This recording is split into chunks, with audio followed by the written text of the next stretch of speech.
Thought I'd give a bit of a demonstration live on cutting these borders in. And these are two of the checkering tools I'll use. This one is just more of a straight file, like a riffling file, and you can see the small grooves cut in it. Sorry, we got some surface rust in it. Things got very, very moist this spring, and everything in my shop got a nice fine film on it. Come on, focus. And so, at any rate though, it's still good enough to cut. And that's for doing long lines and for doing areas that are, even though this has a curve to it, it is convex enough that I'll be able to use that as a straight line because it'll only be contacting over, a quarter of an inch or so of its length. In an area like this would be the same thing. Now, believe it or not, I can actually use that same tool for some of this here, even though that's quite a tight radius there because of the sharp convex radius there. It'll let me get by with using that. The other tool for areas that are smaller or need to be advanced more slowly and delicately is this here, and you can see it has an arch. It's for concave surfaces, and it's also for straightening out lines. If you have one go astray, this will help you get it back on track because it's got a curve to it. You can kind of pull your line back on track. And so basically the way you use these, just like you'd think, you start on the row where you want and you slowly advance. I don't know if you can see that advancing or not. I'll leave the corner bits to last as per usual. And so now that that's started in,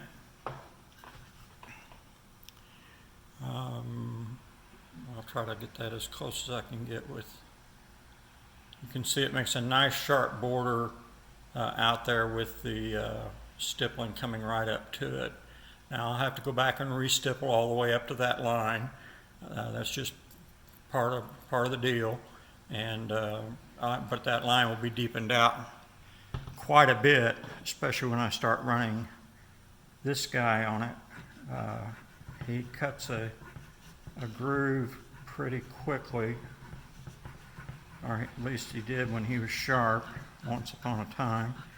And I may have to sharpen this. This is a little difficult trying to run a camera and all three of these. This is going to have to be sharpened to be useful. This one's fairly new. And you can see the difference. This tool is made, the tool is made in the tool itself. In other words, it doesn't have a replaceable tip. This has basically what they've used is a small nail, and this little section of here of high-speed steel is a replacement. You can see part of the slot that it sets into there. Let me pull back out to where you can see probably. There you can see the insert and how it sits. Basically, it's a T with a house top on it. That's how it does. And so this will likely be the tool I will use the most unless I start getting little wiggles that want to get out of control. And I can lean this and basically make this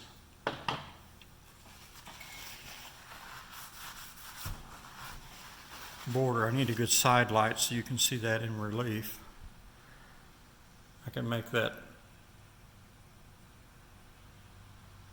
border come up nice all the way around and make it nice clean break between the stippled area and the French polish area. So that's how we'll go about it, and then we'll do the same thing which I expect to be either much harder because of all the carbon built up in the groove I cut with the wood burner in the forend, or much easier because all I got to do is clean out the carbon in the groove, and it's very simple. The most difficult area to do is this area in here. In keeping a nice straight line, it wants to wander because it's a compound convex surface and a concave surface all in one. It's very difficult to keep on line and keep moving the direction you want to. The rest of these are pretty simple lines. And so I'll bring you back when I've got some progress and starting to shape up a little bit.